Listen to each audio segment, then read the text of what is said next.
Qisqartib aytganimizda yuqorida 2 nuqta markazlashasak bo'ladi.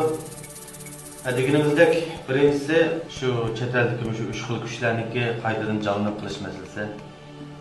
Bularga bizning tarbiyalash markazimizdagi ba'zi uchur vositalarni ularning huquqiy berayotganligi, ularga nihoyat bir cho'ng sharoit hozirlab beryapti.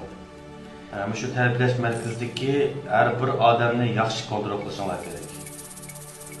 Ularning har bir uchur vositalari har bir teshik chiqib ketmaslikdan oldinishimiz kerak. Bu nuqtada yaxshi xizmatni qilinglar. İkinchidan deganda hozir ta'til vaqti bo'lib qoldi. Biz oldimizga shu yozlik ta'tilda ishkirda bizning Shinjongdan o'qib qolgan o'quvchilarimiz qaytdi. Shu ishkirdagi ba'zi bir qulaylik sharoitlardan foydalanib, uchur vositalarini yana chet elga chiqarib beryaptilar. Har bir o'qiyotgan o'quvchimizning ta'tilini shu maktablarda o'tkazishga yo'l hazırlashimiz lozim. Agar ba'zi birlar qaytib kelganlari bo'lsa, ularni kontrol ostiga ilib, ular bilan ayrim ko'rishib suhbat ilib berishimiz kerak. Ondan başqa qanday qiyinchiliklarimiz bor? Hozir asosiy qiyinchiliklarimiz hozir shu odatda 4 kishilik odam sulaydigan yerlarimizga kichik kamerlarimiz hozir 20 dan 30 gacha odamlar. Qancha metrdan? 7-8 kvadrat metr keladi. Onun uchun bularning sharoiti nachar. Mayli tazliq jihati olsun, mayli yemeklik jihati olsun. Onunla o başka bir xil kasallar paydo bo'lyapti. O'lib ketib qolgan odamlarning soni ko'p. Biz bularni asosli oyit vaqtda qaytarmay aytlarni o'zimiz idora qilib bir shaklda dafn qilib biz qilyapmiz.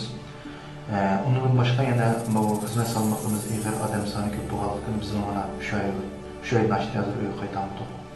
Onun için yukarıdaki rehberlerinin bu hizmetlerimizde bular biz kadar hizmetler işlerini ulaştırışını talep kılıyoruz. Tarbiyalash markaziga qisqamchilik masalasiga kelsak, buningga yuqoridagi hozirliklari bor. Patliqanda tarbiyalash markazlarini texnik kengaytirish to'g'riliq yangi planlar o'tirib qo'yildi. Tez suratda uni qurib chiqamiz. Bu chog'da odamlarni tarqatishtirsak bu meseleler bulundu.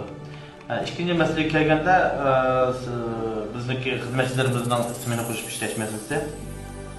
Bu noktada ben hatalaşmasam şey otağan her bireyle partiye azası bu değil mi? Şundak mı? Partiye azazlık ötkendeki kesimimizin unutup kalmasını ümit kılmam.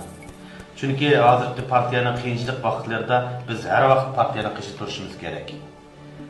Partiyenin o bizden unutup kalmasını işinşinlerini ümit kılmam. Ağır bir noktanı təklif etdiniz. Bu ölüm meselesi. Bu qattiq məxfi bo'lishi kerak. Qanday məxfi bo'lamiz deganda bizning o'z ichimizdagi saqchilarimiz ichida məxfi bo'lishi kerak.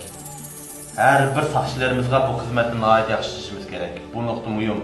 Chunki mushu nuqtani tutqiq qilib, hozir chet eldagi uch xil kuchlar, dushman kuchlarimiz ham xalqarodagi bisimlar bizga nihoyat yig'ib kelyapti. Bu noktada yuqoridan bizga alayida bir yig'in ichildi.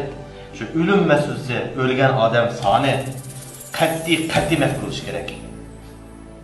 Bu noktada qat'iy bu şaq qilish olmaydi. Başqa fikrlar bo'lsa, yig'inim shayga qo'shtiraylik.